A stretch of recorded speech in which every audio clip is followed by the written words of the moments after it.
Hello नमस्कार मैत्रिणींनो, good morning सगळ्यांना। आजच्या छानशा ब्लॉगमध्ये तुम्हा सर्वांचं पुन्हा एकदा मनापासून स्वागत। तर सर्वप्रथम तुम्हा सर्वांना श्री स्वामी समर्थ। आजचा दिवस मस्त जाऊ देत सगळ्यांना। ट्रिपवरून आल्यानंतर एक दिवस मस्त आराम केला आणि त्यानंतर बघा हे आदल्या दिवशीच कामं आली होती, ती तुम्हाला मला दाखवायची होती। तर बऱ्याच साड्या आलेल्या आहेत आणि त्यातलं ही बघा, हे जवळजवळ 4 साड्या आहेत। हे मापाचा ब्लाऊज आहे, माझ्याकडे शिवलेला आहे। त्यानंतर ही एक साडी आहे आणि बाकीच्या इरकलमधल्या आहेत, हँडलूमवाल्या साड्या आहेत, तर त्या 3 आहेत। ही तिसरी साडी आणि ही चौथी, अशा ह्या 3 साड्या आहेत। तर हे द्यायचं आहे मला नेक्स्ट वीकमध्ये, पण त्यातली एक कुठली तरी साडी कस्टमरने मला आधी मागितली, सो बघूया। आज जर झालं तर ठीकच आहे, नाही झालं तर मी उद्या देईल। त्याचबरोबर कस्टमरने मला फॉल पण दिलेले आहेत बघा, हे इरकल तिकडनंच त्यांनी कर्नाटकामधूनच फॉल पण आणलेले आहेत, तर ते फॉल पण दिलेले आहेत। तर ते पण फॉल आणि त्याचबरोबर अजून 2 साधे पीस आहेत विदाऊट अस्तर, म्हणजे असे टोटल 4 अस्तरचे ब्लाऊज आणि 2 बिना अस्तरचे ब्लाऊज, असं हे काम आलेलं आहे परवा दिवशी, सॉरी अक्कलकोटला जाण्याच्या आदल्या दिवशी। त्यानंतर अजून एक ही आहे साडी, शिवजयंतीला द्यायची आहे ही साडी, आणि त्याचबरोबर पिशवीमध्ये 2 साड्या आहेत, पण त्या आता काही दाखवत नाही बसत मी, आपण सारख्याच आहेत 2 साड्या, फॉल पिको प्लस ब्लाऊज आहे।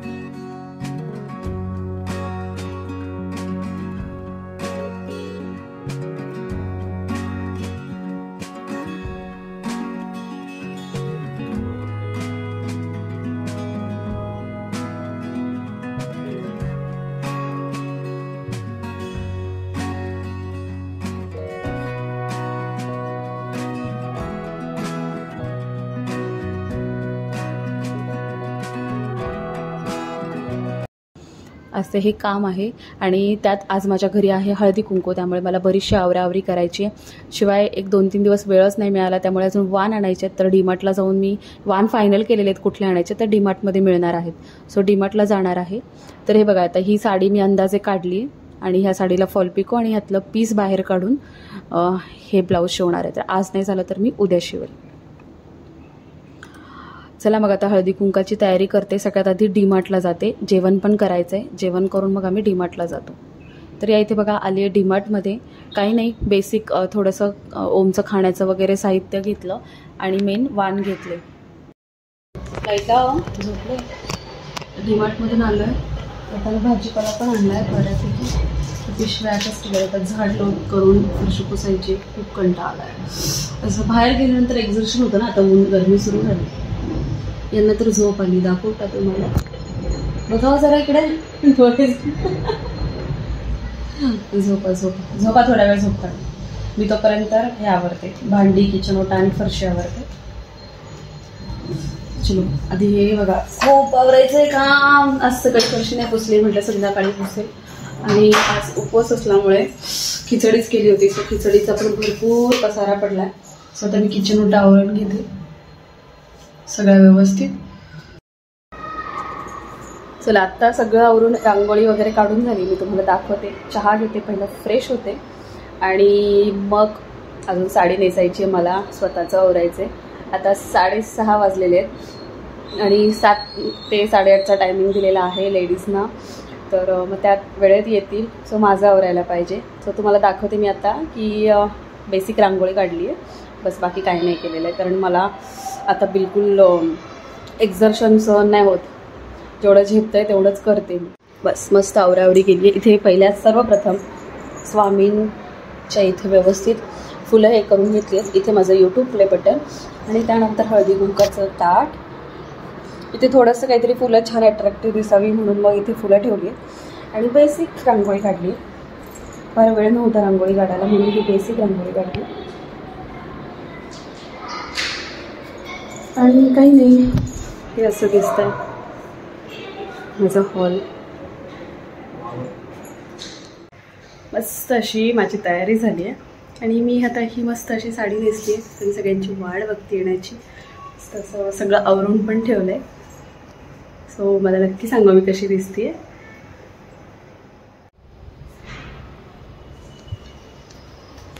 आणलेत वाण, हे आहेत. त्याच्यामध्ये आपण ब्रश ठेवू शकतो.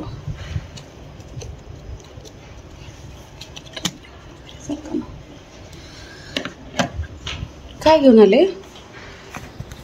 द्राक्ष दादूसाठी. बघू गोड आहेत का पण? कसे किलो भेटले? 50 रुपये किलो. गोड आहेत. पाण्यात टाकून ठेवतो, आला की लगेच खायला बसेल. तर बघा, या इथे सगळ्या माझ्या मैत्रिणी सोसायटीमधल्याच आहेत आणि सगळ्या एकदम टायमिंगवरती आल्या आणि मस्त खूप छान वाटलं. आणि तुम्हाला सगळ्यांना मैत्रिणींनो, हळदी कुंकाचं महत्त्व माहिती आहे का? हळदी कुंकाचं काय महत्त्व असतं ते? कारण बऱ्याचदा असं होतं की आपल्याला आहे ना, हळदी कुंकाचं खरंच आपण हळदी कुंकू तर करतो, नक्की काय महत्त्व आहे हे आपल्याला माहीत नसतं. तर आपण हळदी कुंकू करण्याच्या मागे एक धार्मिक आणि आध्यात्मिक या दोन्ही गोष्टी. सुवासिनींना जेव्हा आपण बोलवतो ना घरी, तेव्हा साक्षात आदिशक्तीचं स्वरूप म्हणून आपल्या त्या घरात येतात. आणि आपण जेव्हा त्यांना हळदी कुंकू लावतो ना, तेव्हा ना साक्षात आदिशक्तीचे रूप जागृत होते. आणि अप्रत्यक्षरित्या आपण देवीला म्हणजेच आपण आदिशक्तीची पूजा करतो असं मानलं जातं. म्हणजे माझी आजी नेहमी म्हणायची की आपण स्त्रियांना जेव्हा एकमेकींना हळदी कुंकू लावतो तेव्हा आतमध्ये आपल्या जी आदिशक्तीचं रूप असतं महिलांमध्ये ते जागृत होतं, ॲक्टिवेट होतं आत्ताच्या भाषेत म्हणायचं गेलं तर. आणि त्यांनी पॉझिटिव्ह निर्मिती होते आपल्या आजूबाजूच्या वातावरणामध्ये, आपल्या घरामध्ये. त्यामुळे हळदी कुंकू देऊन हळदी कुंकू साजरं करून आपण वाण लुटायची ही पद्धत आहे.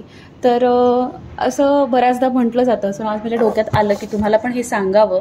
आणि खरंच लक्ष्मीचं प्रतीक म्हणून ह्या सगळ्या सुवासिनी आपल्या घरात येतात आणि आपण त्यांचं आदरातिथ्य करतो. शिवाय बऱ्याचशा गोष्टी असतात ज्याने खरंच मन प्रसन्न होतं, घरामध्ये आनंदी वातावरण तयार होतं.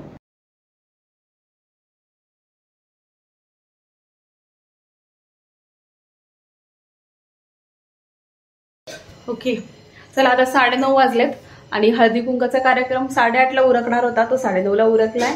स्वयंपाकही झालेला आहे. ओम आलाय घरात. मी चेंज केलं. आता पहिलं फेस क्लीन करून घेते आणि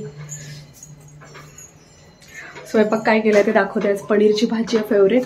इकडे हरभरा आणून ठेवला आहे, तो सोलायचा आहे. पनीरची भाजी केली आहे. राईस ठेवलाय. मला पातेल्यातला राईस आवडतो, तुम्हाला माहिती आहे सगळ्यांना. तर चलो, आता हे मी सगळं आवरून मेकअप उतरवते आणि जेवण करते आता शांतपणे. आणि आता काही खाली जाणार नाही वॉकिंगला, झोपून घेणारी, कारण खूप दगदग झाली आहे सकाळपासून आणि झोपही खूप आलेली आहे मला. सो चलो, बाय बाय. आजचा ब्लॉग थांबवते. कसा वाटला मला सांगा कमेंट करून नक्की. आणि आवडला असेल तर लाईक करा, शेअर करा, सबस्क्राईब करा. चलो, भेटूया उद्याच्या छानशा ब्लॉगमध्ये. Bye bye.